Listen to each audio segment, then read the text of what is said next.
Nama saya Masrul Al-Faruq, NIM 220431 10053. Nama saya Muhammad Jaman Khair, NIM 220431000055. Perkenalkan, nama saya Zumi Fikri Makarim, NIM 2204311000050. Nama saya Aan Rofik, NIM 220431100037. Nama saya Mahendra Pratama, NIM 220431100067. Assalamualaikum warahmatullahi wabarakatuh. Nama saya Muhammad Jaman Khair dari kelas RL 1B. NIM saya 220431100055. Saya akan menjelaskan tentang teorema superposisi. Teorema superposisi adalah suatu metode untuk menentukan suatu arus atau tegangan yang melewati resistor atau cabang dalam suatu jaringan. Untuk cara penyelesaiannya itu, pertama kita aktifkan sumber tegangan dulu sehingga sumber arus menjadi open circuit. Kemudian kita bergantian, sumber arus aktif maka sumber arus tegangan di short circuit. Jika asumsi bahwa daya adalah jumlah arus yang diperoleh pada superposisi, maka total dayanya adalah, jadi superposisi ini tidak digunakan untuk menghitung daya.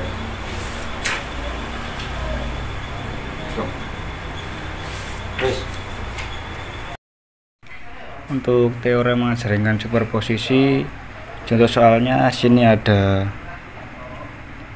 tegangan 20 volt, R1 nya 24, terus arusnya 2 ampere, RL nya 16 ohm. Untuk penyelesaiannya, pertama kita aktifkan sumber tegangan dulu sehingga sumber arus menjadi open circuit. Nah, diaktifkan, I sama dengan IL1 20 volt 16 ohm plus 24 sama dengan 0,500 ampere. Nah, kemudian bergantian sumber arus aktif maka sumber tegangan di short circuit sama dengan IL2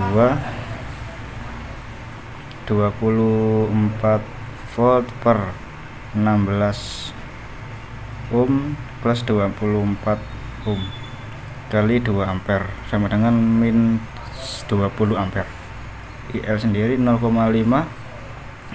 dikurangi 1,2 ampere sama dengan 0,700 ampere, min 0,700 ampere. Jika asumsi bahwa daya adalah jumlah arus yang diperoleh pada superposisi, maka total arus dayanya adalah superposisi 1 I2 L1 RL 0,5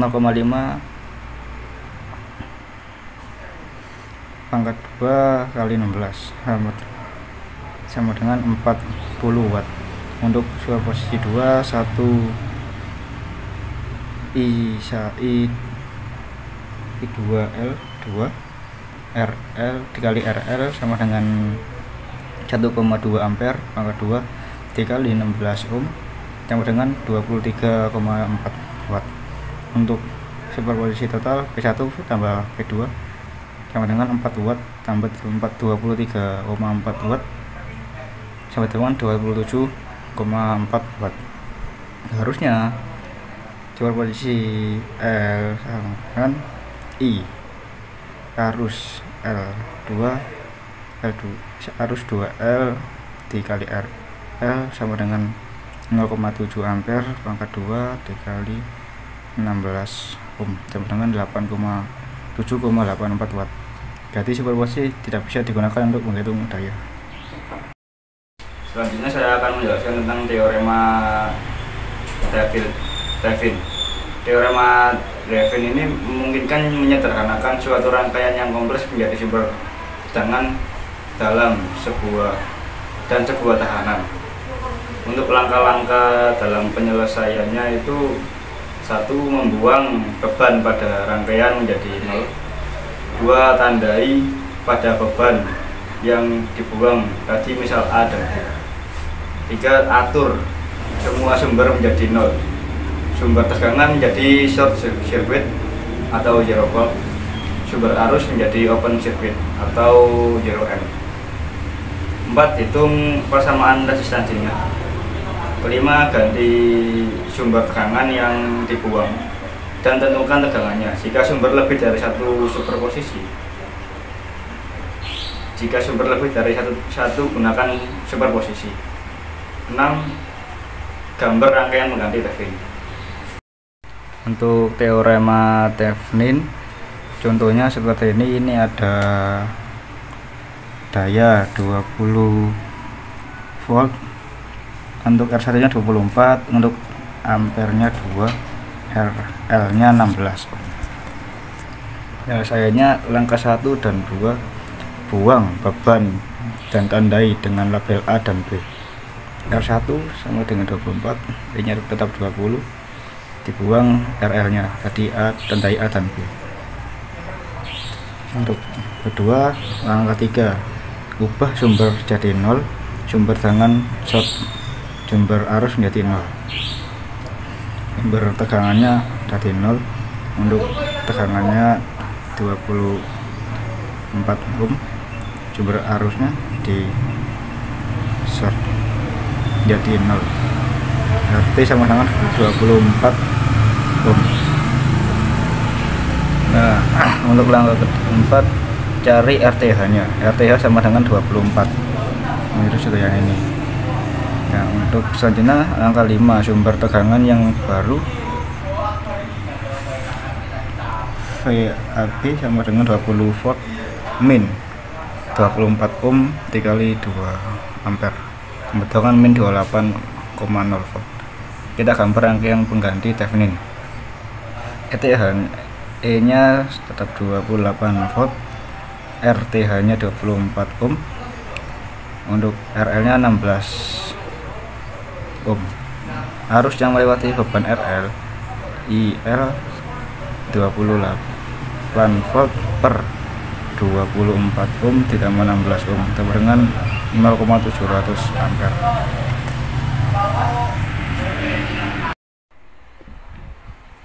Di sini saya akan menjelaskan tentang teorema Norton.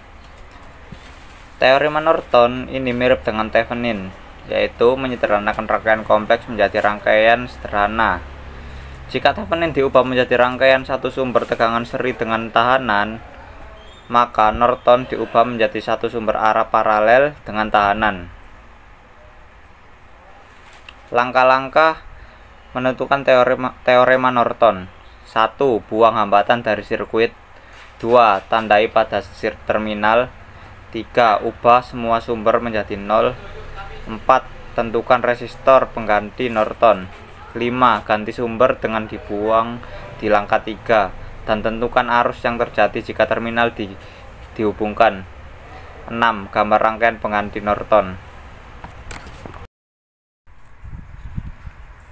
Berikut adalah contoh dari penyelesaian teorema Norton. Cari rangkaian pengganti Norton dan arus yang lewat di RL. Berikut untuk gambarnya dan cara penyelesaiannya sebagai berikut. Langkah pertama itu buang resistor RL. Langkah kedua, tandai terminal dengan A dan B seperti ini, A dan B. Langkah ketiga, ubah sumber menjadi 0, sumber tegangan menjadi short circuit, dan sumber arus menjadi open circuit. Jadi ini diubah ke open circuit. Nomor 4, cari nilai Rn. Nilai Rn sama dengan nilai RAB, yakni 24 ohm. Nomor 5, mengembalikan sumber yang dibuang tadi. Jika sumbernya lebih dari 1, maka menggunakan superposisi ketika sumber tegangan aktif, rangkaiannya sebagai berikut, dan ketika sumber arus aktif, memakai rangkaian berikut. Untuk rumusnya ialah IAB2 sama dengan minus 2,00 ampere, IN sama dengan IAB1 ditambah IAB2 sama dengan 0,833 ampere dikurang 2,0 ampere sama dengan minus 1,167 ampere. Langkah 6, rangkaian pengganti Norton menjadi seperti ini. Dan langkah ke-7, arus pada RL adalah berikut cara menentukan arus pada RL. IL sama dengan 24 ohm dibagi 24 ditambah 16 ohm dikali 1,167 ampere sama dengan 0,700 ampere. Langkah ke-8, jika dirubah ke rangkaian Thevenis. Ini ialah jika dirubah ke rangkaian Thevenis akan menjadi dari seperti ini ke seperti ini. Dan nilai dari IN ialah 28 per 24 sama dengan 1,167 ampere. Teori transfer daya maksimum ini menyatakan bahwa resistansi beban rangkaian DC menerima daya maksimum jika besarnya resistansi beban sama dengan resistansi ekuivalen Thevenin. Teori tersebut digunakan untuk menghitung nilai tahanan beban yang menyebabkan daya maksimum yang ditransfer dari sumber ke beban.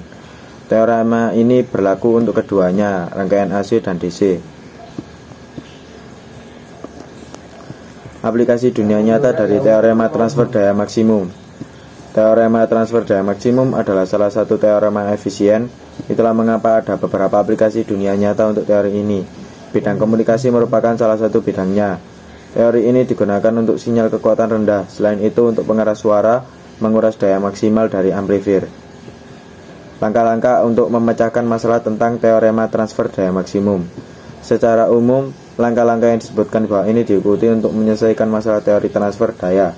Ada cara lain, tetapi mengikuti langkah-langkah ini akan mengarah ke jalur yang lebih efisien. Langkah 1, cari tahu resistansi beban rangkaian. Sekarang keluarkan dari sirkuit. Langkah 2, hitung resistansi ekuivalen Thevenin dari rangkaian dari titik pandang cabang resistansi beban hubung terbuka. Langkah 3, sekarang seperti yang dikatakan teori, resistansi beban baru akan menjadi resistansi ekuivalen Thevenin.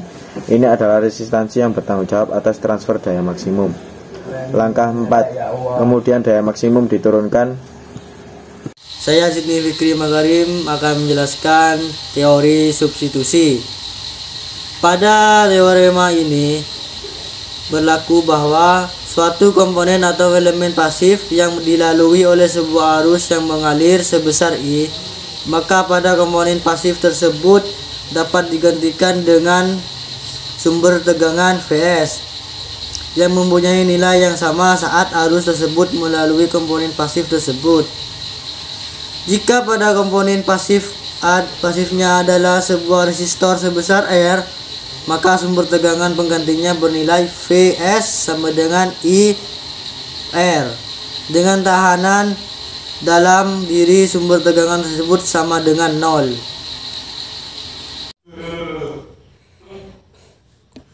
Assalamualaikum warahmatullahi wabarakatuh. Perkenalkan, nama saya Mahendra Di Pratama, NIM 220311000067. Di sini saya akan menjelaskan dari teorema Millman. Teorema Millman adalah metode yang digunakan untuk menyederhanakan solusi sirkuit.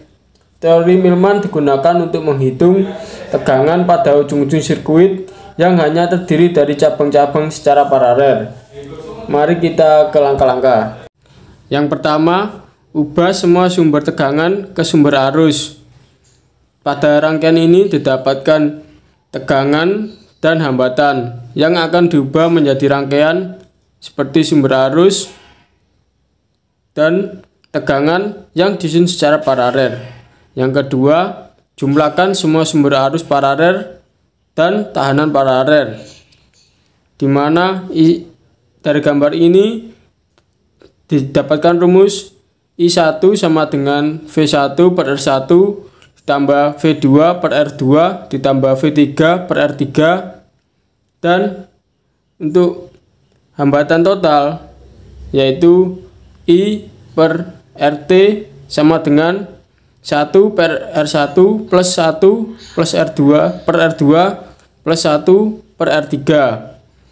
Yang ketiga, konversikan hasil akhir sumber arus ke sumber total, yaitu untuk mencari tegangan, yaitu didapatkan I total kali R total, dan untuk REK sama dengan R total. Lanjut contoh soal, didapatkan tegangannya 16 volt dan ada 2 dan arus 3 ampere. Yang kedua, tinjau transformasi sumber di titik A sampai B.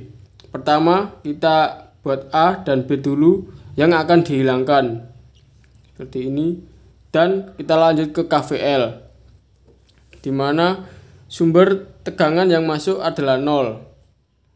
Kita masukkan negatif 16 plus 8I plus 12I plus 36 sama dengan 0.